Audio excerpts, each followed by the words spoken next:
Pocahontas, the voice of the wind.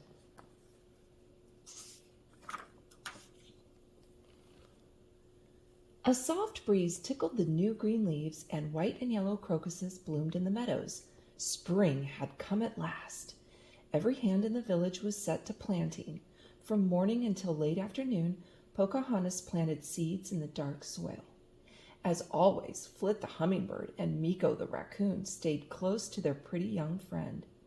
At the end of one long corn row, Pocahontas sighed. She enjoyed planting, but the spring breeze stirred a sweet restlessness in her heart. "Wouldn't you love to find out what's beyond the bend in the river?" Pocahontas asked her masked friend. Meeko shrugged. He was more interested in finding a way to eat some of the dried corn seed without Flit catching him. As for Flit, he thought Pocahontas should stay safely near the village. He didn't care what was beyond the river bend. "Well, I have to find out," Pocahontas declared.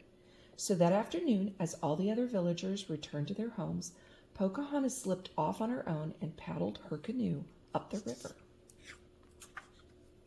Flit hummed around Pocahontas's head. He pointed his long beak toward Grandmother Willow's grove.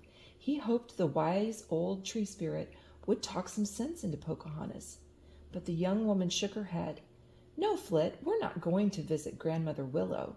Today I want to discover some place I have never explored before."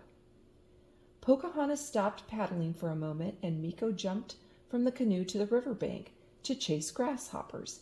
He played leapfrog with the frogs. He waved his paws at Pocahontas. "No, Meeko," she said, "I can't stop to play today. Come along now, unless you'd rather stay behind." Meeko climbed back into the canoe, but he hopped out again at a strawberry patch. Pocahontas left the canoe to pick some of the sweet berries too. They were delicious, but she still felt restless. "Come on, Meeko," she said, "let's head for that bend in the river and new places to explore." Clouds began to gather in the blue sky. Branches swayed above their heads. As it ruffled Pocahontas's hair, the wind whispered a warning, but Pocahontas did not want to listen. Instead, she hurried back to her canoe and paddled further up the river. With a sudden crack of thunder, rain poured from the sky. "Oh, not another spring shower," Pocahontas claimed. Then she noticed a cave on the river bank. "We can take shelter there until the rain stops," Pocahontas said to her friends as she paddled to shore.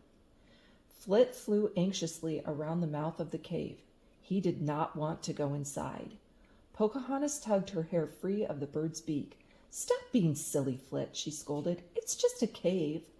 Meeko hesitated at the dark entrance. "Are you afraid too?" Pocahontas asked him, shaking her head.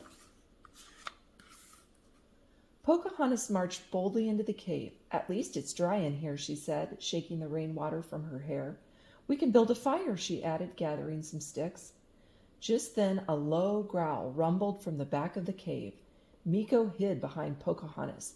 Flit flew up to the ceiling. Pocahontas stood still listening. Goosebumps tickled her damp arms. "What was that?" she whispered. A huge black bear stepped out of the shadows. It was waking late from its winter nap, and it wasn't at all happy to be disturbed. Flit flew around the bear's head, hoping to distract it so Pocahontas could run away, but the beast just growled at the tiny bird.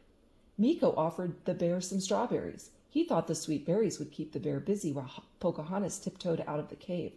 But the berries were gone in seconds, and the bear was still mad. Pocahontas's mind raced. "What can I do?" she wondered.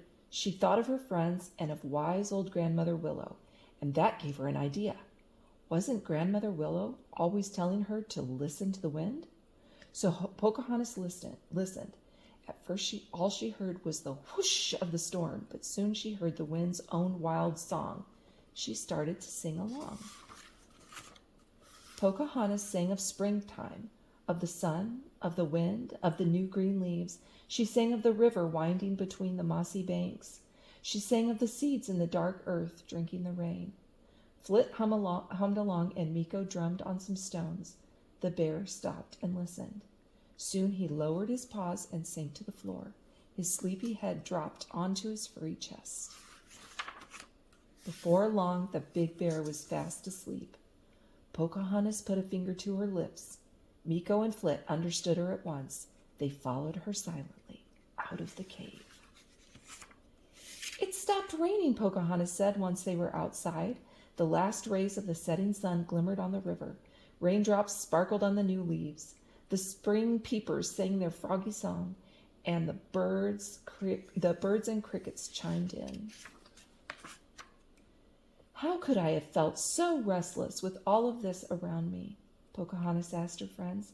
Then she laughed. I didn't need to find a faraway place to explore. I just needed to open my eyes a bit wider and stop and listen to the music of the wind. Then Pocahontas and Meeko climbed into the canoe, and with Flit leading the way, they set out happily for home.